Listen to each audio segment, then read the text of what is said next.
श्री गणेशाय नमो नमः। सरस्वती नमस्तुभ्यं वरदे कामरूपिणी विद्यारंभम करिष्यामि सिद्धिर्भवतु मे सदा। शिव शक्ति को कोटि कोटि प्रणाम। मेरे श्रोतागण, आज मैं आपको कुंडली में एक विशेष बात बताने जा रही हूँ कि आपके पास कोई कुंडली आती है तो खाली चक्र देख के और ग्रहों की स्थिति देख करके आप कैसे बता सकते हैं ये स्त्री की कुंडली है या पुरुष की कुंडली है। तो इसके लिए भी एक मैथमेटिक्स बनाई गई है।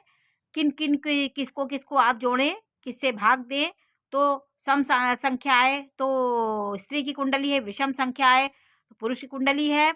इस बारे में मैं आज आपको जानकारी दे रही हूँ। खाली चक्र देख के और ग्रहों की स्थिति देख के कौन ग्रह कहाँ बैठा है, कैसे आप इसका अनुमान लगा सकते हैं, तो इसके बारे में आज मैं आपको जानकारी दे रही हूँ।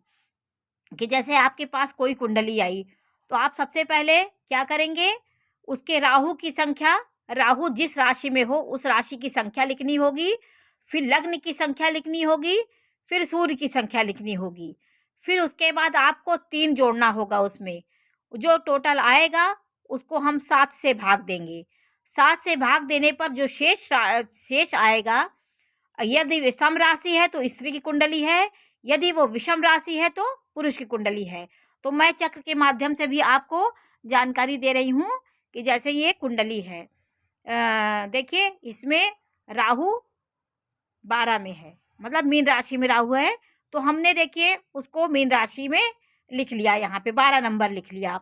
अब लग्न कौन सी है, लग्न जो है वो मेष लग्न है, तो हमने मेष लग्न यहाँ लिख लिया, 1 नंबर लिख लिया। और सूर्य किस राशि में है, सूर्य 9 राशि में है, धनु राशि में है, तो हमने धनु लिख लिया। ये तीनों लिखने के बाद हमने उस पर 3 जोड़ दिया, 3 प्लस कर दिया।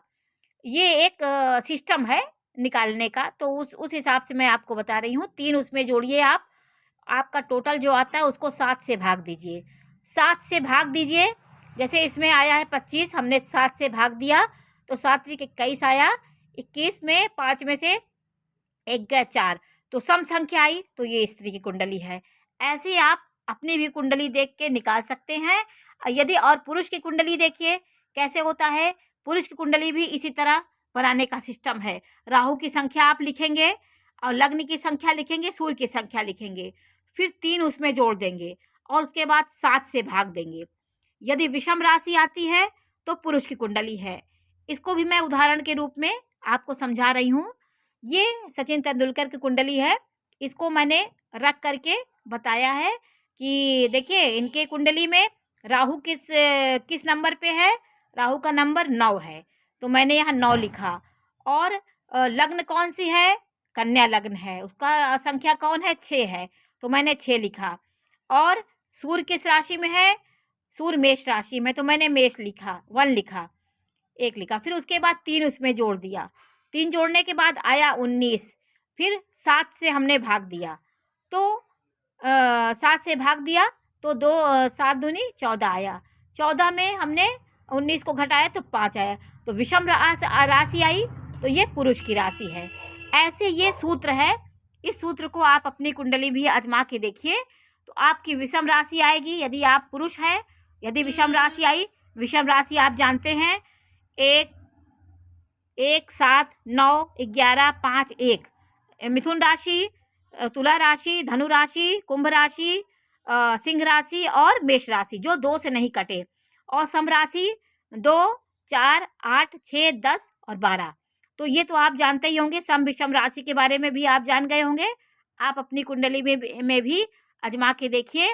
ये सूत्र है हमारे ज्योतिषाचार्यों ने, हमारे जो ऋषि मुनियों ने ये संख्याओं को निर्धारण करके एक मैथमेटिक्स से आपको सम राशि और विषम राशि निकाल के स्त्री की कुंडली है या पुरुष की कुंडली है, इस बारे में जानकारी दी है।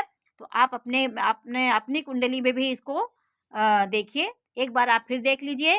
राहु की संख्या लिखेंगे, फिर उसके बाद लग्न की जो संख्या है उसको लिखेंगे, फिर सूर्य की संख्या लिखेंगे। लग्न आप जानते हैं, पहले भाव को लग्न कहा जाता है, और सू तो आप जानते हैं उसको सूर्य बोलते हैं। जहाँ सूर्य लिखा हो उस संख्या को लिख दीजिए। राहु जानते हैं, राहु की संख्या को लिख दीजिए। फिर आप उसमें 3 जोड़ दीजिए। 3 जोड़ेंगे तो जो आएगा उससे हम 7 का भाग दे देंगे। 7 का भाग देने पे जो शेष आएगा वो विषम राशि आए तो पुरुष की कुंडली है और सम राशि आए तो स्त्री की कुंडली है। तो आज मैंने आपको इसके बारे में जानकारी दी, आप भी अपनी कुंडली में इसको निकाल के देखिए। नमस्कार।